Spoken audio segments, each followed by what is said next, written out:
বিসমিল্লাহির রহমানির রহিম। প্রিয় ভাই ও বন্ধুগণ, আজকে আমি আলোচনা করব এক ভয়ঙ্কর বাস্তবতা নিয়ে। একটি জায়গা যাকে আল্লাহ তাআলা বানিয়েছেন শাস্তি দেওয়ার জন্য। একটি জায়গা যার নাম শুনে নবীগণও কেঁদেছেন। একটি স্থান যার ভয় রাসূল সাল্লাল্লাহু আলাইহি ওয়াসাল্লামের ঘুমকে হারাম করে দিত। এই স্থানটির নাম হলো জাহান্নাম। জাহান্নাম এমন একটি শব্দ যা শোনা মাত্রই আমাদের গা শিউরে ওঠে। জাহান্নাম আসলে কি? জাহান্নাম শব্দটি কোরআনে প্রায় ৭৭ বার এসেছে। আল্লাহ তাআলা এর ভয়াবহতা বর্ণনা করেছেন আমাদের সতর্ক করার জন্য।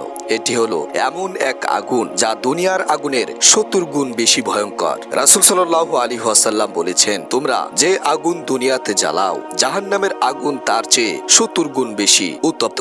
এই হাদিসটি সহিহ বুখারীতে উল্লেখ রয়েছে। আল্লাহ তাআলা যখন এই আগুন সৃষ্টি করেছেন তখন তিনি নিজেই তা জ্বালিয়েছেন তার গজব ও ক্রোধ দিয়ে। জাহান্নাম কেন সৃষ্টি করা হয়েছে? আমাদের সকলেরই মনে একটা প্রশ্ন জাগে, জাহান্নাম কেন সৃষ্টি করা হয়েছে? জাহান্নামকে সৃষ্টি করা হয়েছে সেই সব মানুষদেরকে শাস্তি দেওয়ার জন্য যারা আল্লাহ তাআলার আদেশ মানে না, কুফরি করে, নামাজ ছাড়ে, জিনা করে, ব্যভিচার করে, গীবত করে, অন্যের হক মারে, এতিমের মাল, এতিমের সম্পদকে লুটে বেড়ায়, এতিমের সম্পদকে গ্রাস করে, এতিমের সম্পদকে খেয়ে ফেলে এবং আল্লাহ তাআলার যত প্রকার নাফরমানি আছে তারা করে বেড়ায়। আল্লাহ তাআলা পবিত্র কোরআনের মধ্যে বলেন, আমি জাহান্নামকে কাফেরদের জন্য আতিথ্য স্বরূপ প্রস্তুত করেছি। সূরা কাহাফ। জাহান্নামের বৈশিষ্ট্য, জাহান্নামের মধ্যে কি কি বৈশিষ্ট্য আছে? জাহান্নামের আগুন কখনোই নিভবে না, বরং চিরস্থায়ীভাবে এটা প্রজ্বলিত থাকবে। এতে আগুনের বিছনা ও আগুনের পোশাক থাকবে। গরম পানি, রক্ত পুঁজ খাওয়ানো হবে জাহান্নামীদেরকে। সাপ বিচ্ছু তাদের কামড়াবে, তাদের চামড়া বারবার পুড়িয়ে আবার নতুন করে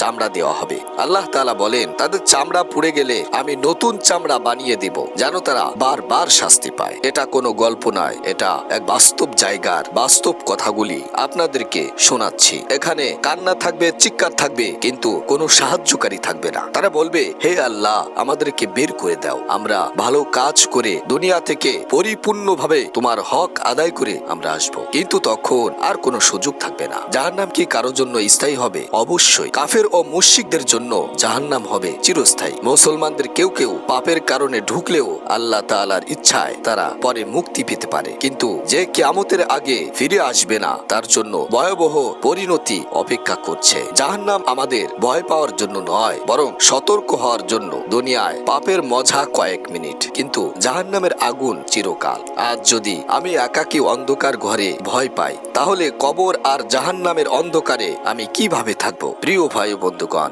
আল্লাহ তাআলা আমাদের সকলকে জাহান্নামের আগুন থেকে হেফাজত করুন, আমাদের ঈমান মজবুত করুন, গুনাহ থেকে বাঁচার তৌফিক দান করুন, আর মৃত্যু আসার আগেই মৃত্যুর প্রস্তুতি নেওয়ার তৌফিক দান করুন। আমিন।